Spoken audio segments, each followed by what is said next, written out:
Assalamualaikum warahmatullahi wabarakatuh. Innal hamdalillah nahmaduhu wa nasta'inuhu wa nastaghfiruh. Wassalatu wassalamu ala asyrafil anbiya'il mursalin sayyidina Muhammadin wa ala sahbihi ajmain wa ba'du. Wa na'udzu billahi min syururi anfusina wa min sayyiati a'malina. May yahdihillahu fala mudhillalah wa may yudlil fala hadiyalah.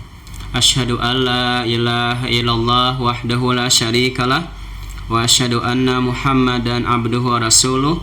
Allahumma shalli ala sayyidina Muhammad wa ala ali sayyidina Muhammad.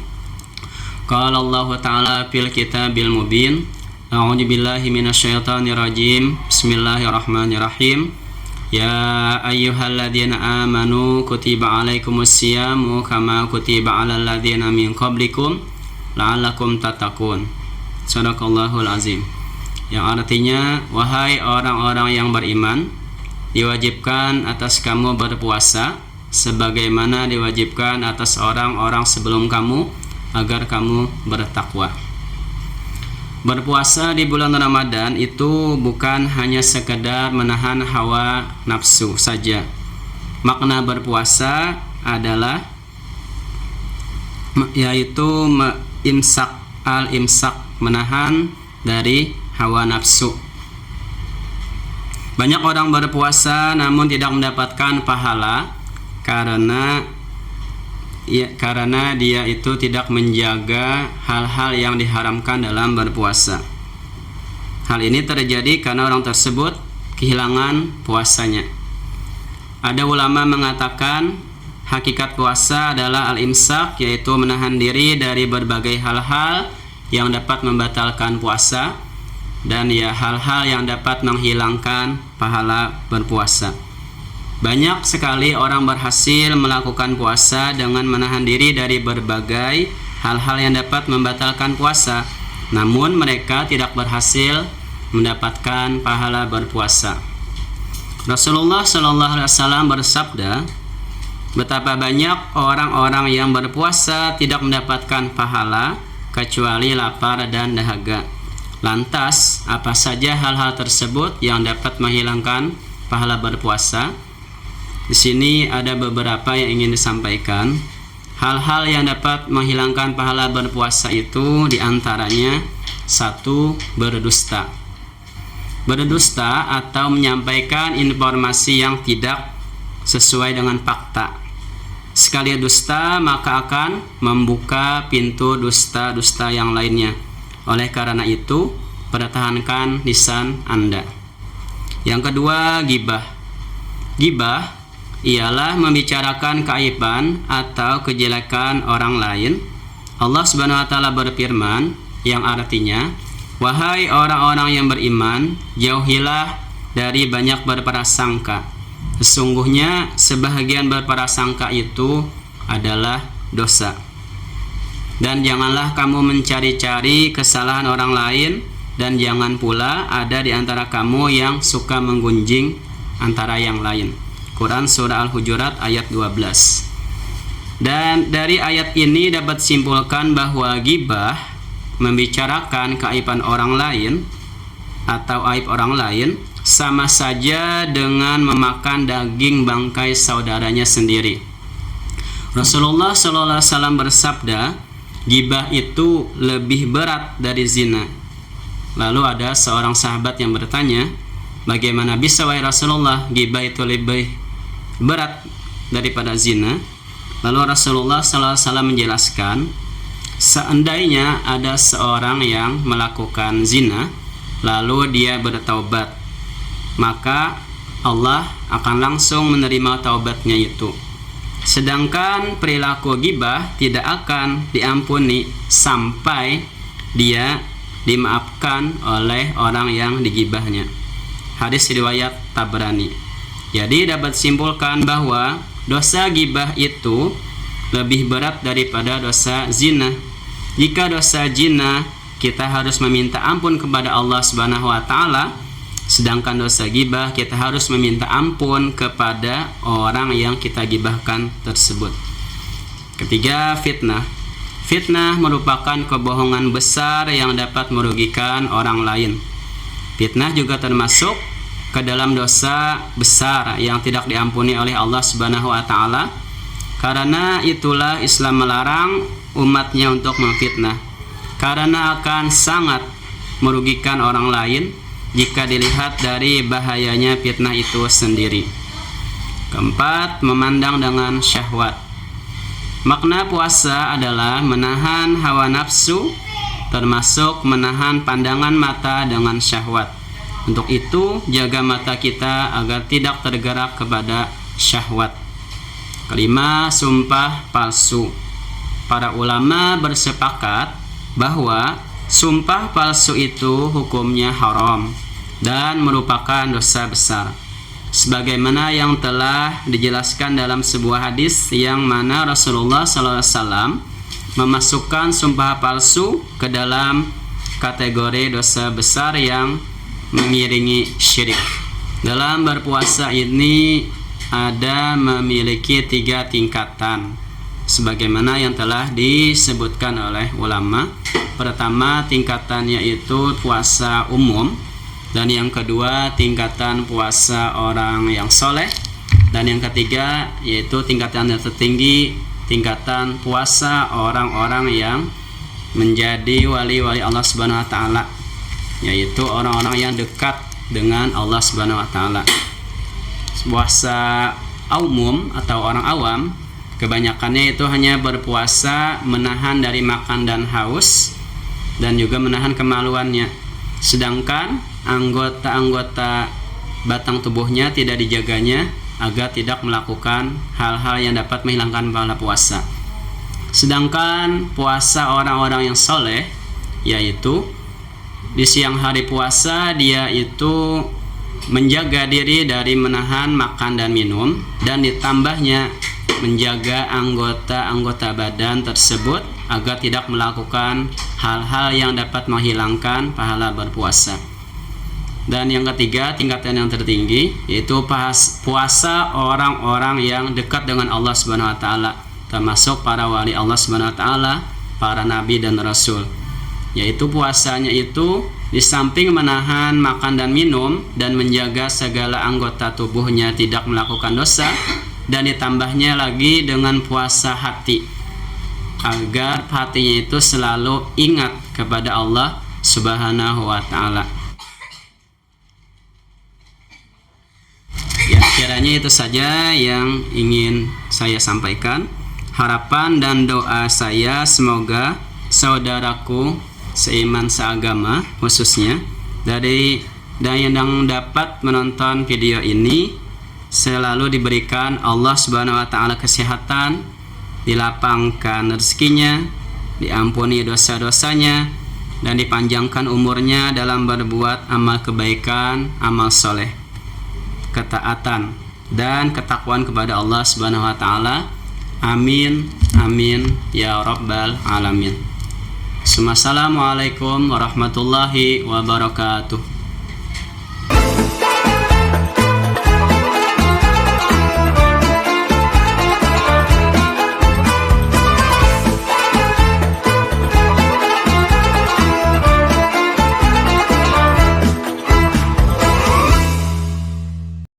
Assalamualaikum warahmatullahi wabarakatuh. Alhamdulillah, kembali lagi di program Dahsyatnya Ramadanku di segmen Tanya Jawab. Ulun bertanya, Ustadz menjawab.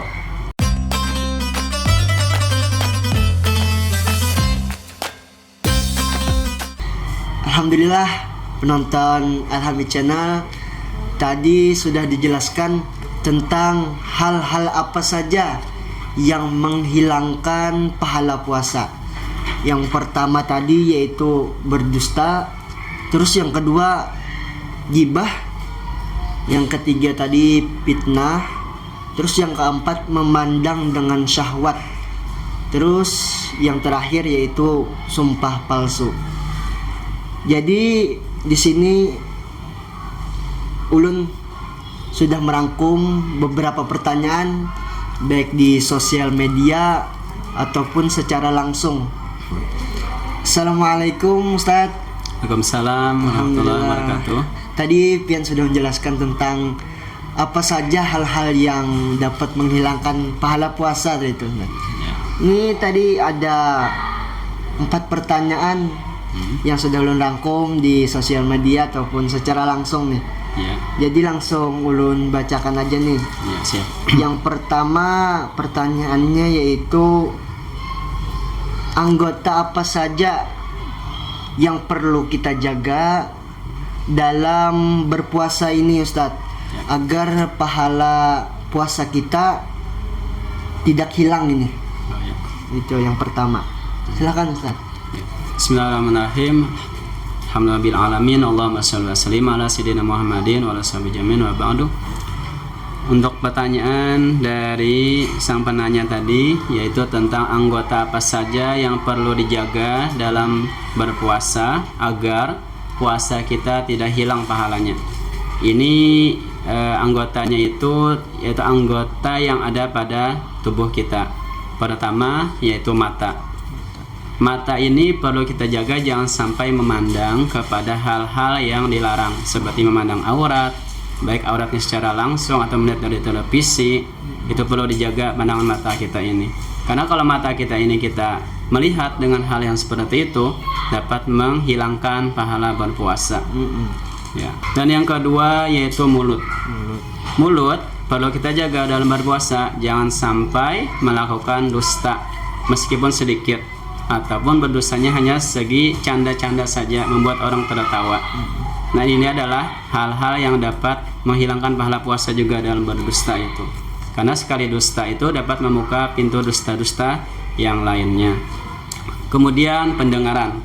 Dalam pendengaran, dalam berpuasa itu kita perlu telinga kita ini mendengarkan hal-hal yang kebaikan.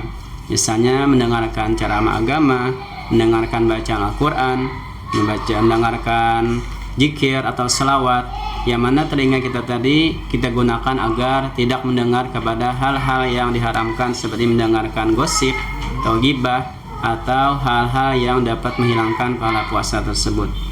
Dan juga lagi ada situ menjaga tangan. Tangan kita perlu kita jaga jangan sampai melakukan kezaliman dengan orang lain di saat berpuasa, atau memukul tanpa ada salah orang tersebut langsung kita pukul. Ini dapat menghilangkan pahala puasa juga. Dan juga kaki, di saat berpuasa hendaklah kaki kita jaga ke tempat yang kebaikan, mendatangi majelis ilmu misalnya, atau melaksanakan salat berjamaah, atau mendatangi tempat-tempat yang di situ ada mengandung kebaikan, misalnya majelis zikir atau selawat atau membaca Al-Quran secara berjamaah. Ya, kiranya itu saja, Ustaz. Kan biasanya pada umumnya nih Ustaz, ada orang misal waktu di bulan puasa nih, Ya. gusinya berdarah Ustaz, Ya. lalu tidak sengaja ketelan. Ya. Apakah itu hukumnya cuman membatalkan atau mengurangi pahala puasa dia? Ya. Nah itu Ustaz. Ya, insyaallah. Bagaimana kalau gusi berdarah di saat berpuasa? Kan gusi berdarah ini kan hal yang wajar ya dalam gigi kita ketika kita itu misalnya dalam berpuasa. Tapi apakah itu dapat membatalkan puasa atau dapat menghilangkan pahala puasa? Iya. Nah, di sini kita lihat, dua gusi berdarahnya tadi, darahnya tersebut tidak mengalir dalam mulut, artinya tidak keluar dari rongga mulutnya. Darah tadi berada di dalam, maka itu tidak membatalkan puasa karena darahnya tadi masih di dalam, berada di dalam. Tapi bagaimana kalau dia tadi gusinya berdarah, kemudian dia berkumur-kumur, boleh nggak? Boleh. Pahala puasanya nggak hilang nggak? Nggak hilang. Dengan syarat kumur-kumurnya tadi dia langsung muntahkan, jangan langsung ditelan. Kalau ditelan kan otomatis batal. Iya. Kalau dia kumur-kumur tadi sekedar untuk agar darahnya tadi tidak keluar lagi, begitu ya maksudnya. Jadi dalam gusi berdarah itu tidak membatalkan puasa selama darahnya tadi tidak keluar dari rongga mulutnya, tidak mengalir dengan sendirinya. Begitu juga dengan air liurnya. Iya. Kalau seandainya ada orang ya beliuran misalnya nih, liurnya tadi keluar dari batas mulutnya, keluar lalu ditariknya, maka itu dapat membatalkan puasa. Puasanya batal, pahala puasanya juga hilang. Gitu Masya juga Allah. maksudnya. Ya. Terus lanjut ke pertanyaan terakhir Ya, siap. berkaitan tentang tidur, Ustaz. Ya, tidur. Biasanya kan di bulan puasa ini bawaannya capek, Mm-mm. uyuh, Iya. koler ya orang. Iya. Lalu berpikiran bahwa baik aku guring ja, kayaknya imbah hendak sembahyang bangun, imbah sudah sembahyang guring pulang, Ustaz. Iya. Jadi apa tuh hukumnya? Apakah itu bisa dibilang dapat menghilangkan pahala puasa juga kah? Iya. Atau sampai membatalkan pahala puasa kah juga? Oh ya gitu. Nah itu. Ya, terima kasih Ustaz atas pertanyaannya. Di sini tidur, apakah tidur itu dapat membatalkan puasa atau menghilangkan pahala puasa? Kita lihat tidurnya di sini, yaitu memang ada suatu hadis mengatakan naumus shaim ibadah. Tidurnya orang yang berpuasa itu adalah ibadah. Tapi bagaimana maksudnya di sini? Tidurnya itu digunakannya untuk persiapan dia untuk beribadah. Kan malamnya kan ada dia melakukan sholat tarawih, sholat witir berjamaah bersama dengan orang banyak. Lalu kalau tidur siang itu Bang, untuk apa? Untuk dia persiapan dalam ibadah agar malam tidak mengantuk.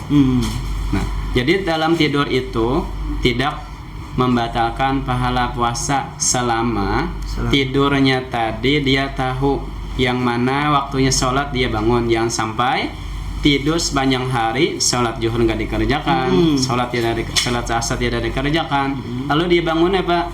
Waktu maghrib. Maka sini tidurnya tadi apa? Dapat menghilangkan pahala puasa kalau meninggalkan kewajiban dari Allah SWT seperti sholat yang ditinggalkannya tadi. Tapi kalau tidurnya karena kecapean, karena habis dari bekerja misalnya ya, atau kerja di kantor, atau kerja di sawah misalnya orang tadi, atau kerja di pasar misalnya, dia kecapean, tapi di saat dia tidur tadi dia bangun di waktu sholat zuhur misalnya atau sholat asar, maka tidurnya tadi itu tidak membatalkan puasa selama tidurnya tadi tidak meninggalkan kewajiban sholat. Ya, kiranya situ saja yang bisa saya sampaikan. Masya Allah Ustadz jawabannya atas pertanyaan. Mudah-mudahan kayaknya dapat berbincang-bincang pulang, kita dapat berpandiran pulang di segmen-segmen berikutnya di program-program selanjutnya Ustadz. Ya. Baiklah penonton Alhamid Channel, demikian perbincangan kita hari ini. Semoga apa yang sudah beliau sampaikan tadi bisa diterapkan di kehidupan Buhan Pian Berataan dan bisa diamalkan di kehidupan Buhan Pian Berataan. Demikian segmen tanya jawab di program Dahsyatnya Ramadanku. Salah hilap mohon dimaafkan. Wabillahi taufiq wal hidayah waridha wal inayah. Wassalamualaikum warahmatullahi wabarakatuh. Waalaikumsalam warahmatullahi wabarakatuh.